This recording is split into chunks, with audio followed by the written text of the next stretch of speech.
Assalamualaikum warahmatullahi wabarakatuh. Alhamdulillahirabbil alamin wa bihi nasta'inu ala umuri dunya waddin. Sayyidina wa Muhammadin wa ala alihi wa sahbihi ajma'in. Asyhadu an la ilaha illallah wa asyhadu anna Muhammadan rasulullah. Allahumma shalli ala Muhammad wa ala ali sayyidina Muhammad. Qala rabbi shrah li sadri wa yassir li amri wa hlul 'uqdatam min lisani yafqahu qawli. Alhamdulillahirabbil alamin. Pertama-tama marilah kita panjatkan puji syukur kepada Allah Subhanahu wa taala yang telah melimpahkan rahmat dan hidayah kepada kita semua. Alhamdulillah, pada kesempatan pada subuh ini kita masih diberi kesehatan sehingga kita bisa menghadiri, bisa bertukar ilmu tanpa ada kehendak Allah. Kita akan bisa sampai sini. Kita masih hidup mencari amal yang baik. Alhamdulillah. Lalu kita sanjungkan kepada Nabi Muhammad Sallallahu Alaihi Wasallam. Salawat serta salam kita sanjung kepada beliau yang insyaallah akan menjadi penolong kita pada hari kiamat. Allahumma amin. Alhamdulillahirobbilalamin. Pada kesempatan pagi hari ini harus banyak-banyak bersyukur, karena bersyukur itu akan menjadikan kita akan ditambah amal kita. Kita sampai sini juga sudah banyak sekali mendapatkan kenikmatan, terutama nikmat-nikmat yang tidak bisa dihitung jumlahnya. Kalau kita sesuatu kadang-kadang kehilangan sesuatu sedikit saja, kita akan merasa bingung. Bayangkan aja kita misalnya kita punya uang 1 juta, hilang 100.000 saja, kita akan merasa bingung. Kita nggak mikirin yang hilangnya. Kita hilangnya 100.000, bukan uangnya yang 900.000 yang kita nikmati gitu. Kita pusingnya setengah ya gitu kan, tambah repot gitu. Karena semua itu kehendak Allah. Allah itu menguji kita tuh selalu berlawanan. Artinya begini, kita jujur sabar. Misalnya dalam rumah tangga ya, kita pulang dari kerja capek banget, minta maaf ke siapa, baru pulang, tiba-tiba sampai rumah dicemburutin sama istri, rasanya bagaimana? Kan luar biasa. Capeknya kayak gini, perlu istirahat, tidak seperti ini. Allah itu menguji kita itu selalu berlawanan. Kalau kita uji sabar, dia berarti lawannya sabar itu apa? Pemarah mungkin gitu ya. Kalau kita Allah tidak menurunkan pemarah, hanya sabar, semua nggak selesai. Semuanya orang bagaimana gitu ya. Itu menguji kesabaran kita itu dari situ ternyata. Gitu. Saya pelajari seperti itu. Jadi akan selalu berlawanan, Gitu. Ya kita selalu selalu belajar ternyata begini ya. Kalau ikan meningkatkan amal kita itu memang kadang-kadang banyak ujian, banyak sekali ujian yang harus kita lalui. Sekarang itu banyak ya, kalau kita lihat fenomena, banyak orang yang memberi contoh, banyak sekali itu. Tapi yang menjadi contoh itu sulitnya luar biasa. Orang disuruh misalnya dalam suatu pemerintahan, pejabat suruh pemerintahan, suruh di suatu desa, suruh bagi besar, orangnya malah makan berasnya dan lain sebagainya. Itu banyak sekali kira-kira. Makanya kita harus baik caranya kita harus bareng-bareng untuk selalu mengingatkan kepada kita untuk memenuhi akhlak kita. Zaman boleh berubah, tapi akhlak kita jangan sampai kita berubah, menukarkan amal-amal kita, menukarkan iman kita menjadi tukar dengan sesuatu yang insyaallah yang tidak diridhoi Allah Subhanahu wa taala. Sama seperti yang diridhoi Allah, mari kita sebagai makhluk Allah yang lemah ini untuk senantiasa berlindung pada Allah. Karena apa nih? Kita harus memperbaiki akhlak kita itu ada 2 itu. Hablum minallah dan hablum minan nas. Pertama kita kepada Allah.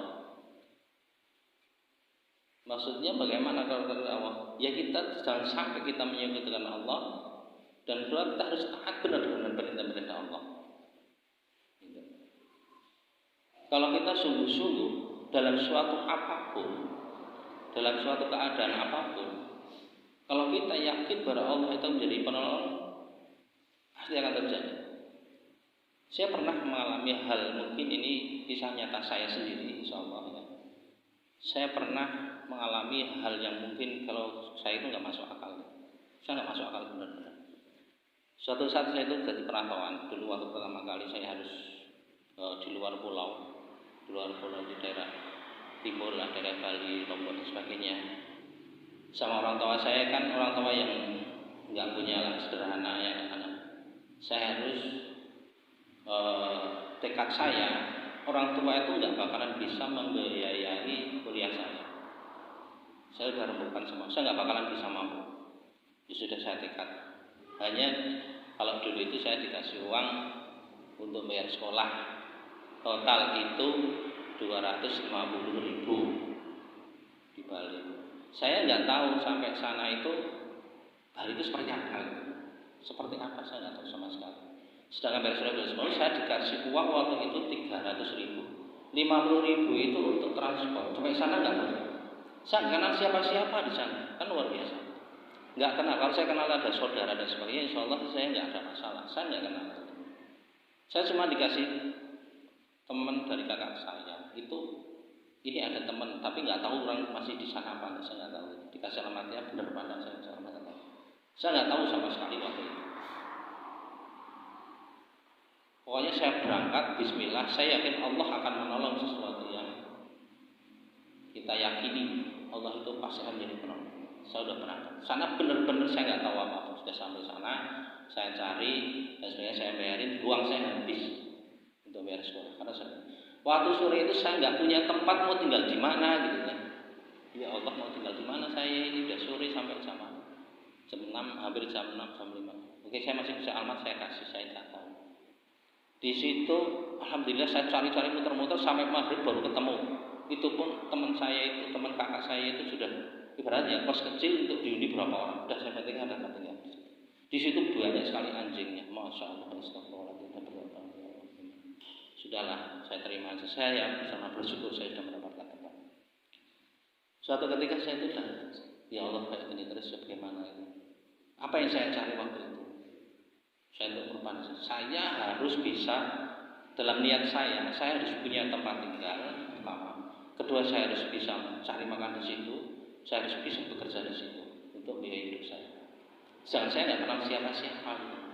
Teman saya nggak mungkin mengajak saya karena dalam kondisi seperti itu.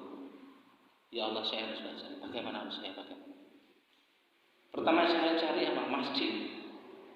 Rumah Allah lah yang nomor satu.